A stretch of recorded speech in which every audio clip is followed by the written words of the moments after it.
You know, I was watching the WWE Network special the last Friday on The Undertaker. By the way, the WWE Network, say what you want to say, the WWE Network, those documentaries that they do are out of this world. You know, Emmy Award winning type of documentaries. Anyway, there's a line there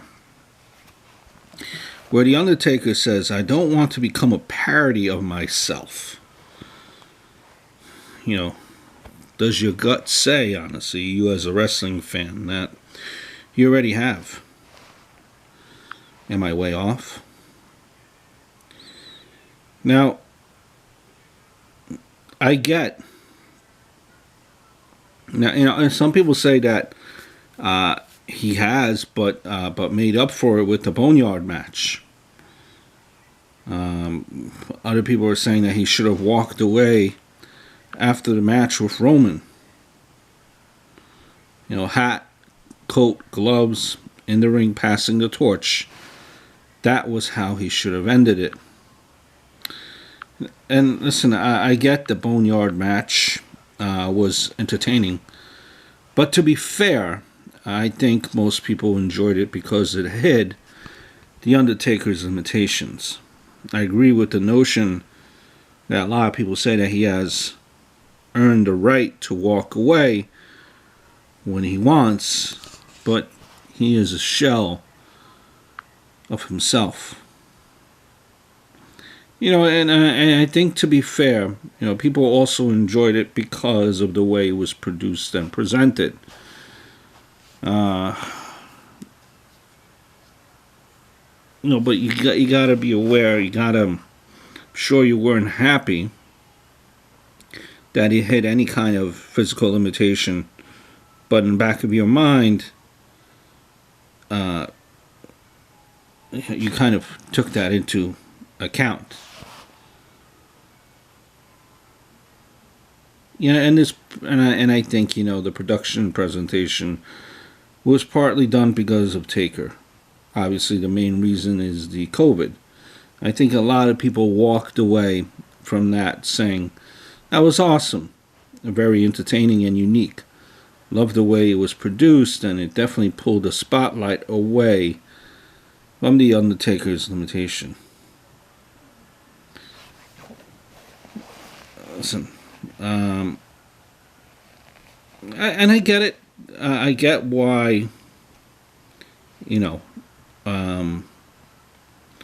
he does not want to go out being a shell of his, you know, of himself. He wants a performance fitting of his character. The Boneyard match could be an example of that. Sure, you know, I would love if, you know, if he could get the adulation in front of an audience one more time, and the send-off he richly deserves for all that he's contributed. But based on performance, the Boneyard match could be, you know, his last special performance in terms of fans looking at it fondly and good enough to walk away. You know.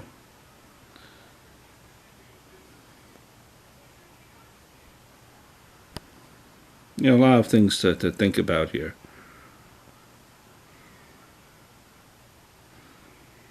You know, you have every right to retire, you know, does The Undertaker, when he wants.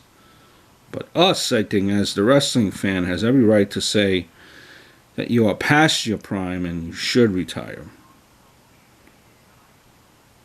Terry Funk, take for example, has made more money on all his retirement tours in the 80s than he did when he was an active full-time wrestler. He wrote the book on pro wrestling retirements.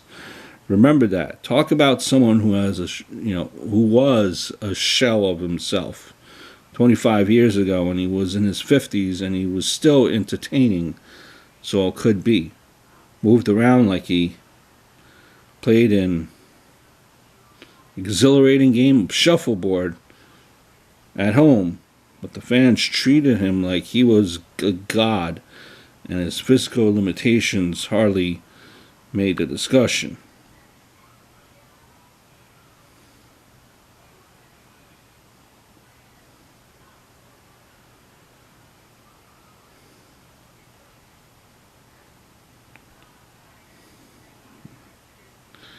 So it's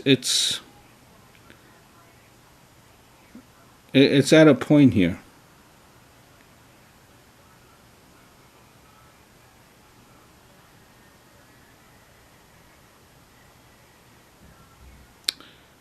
You know, Funk 25 years ago at that age, that Taker is now, present day, did not get nearly as much backlash from fans regarding retirement when he moved around a lot worse than Taker did. But it's a different time, different day and age now in the age of the internet. So, just my thoughts on that whole subject matter. Interested to see what everyone else thinks. Hope all is well.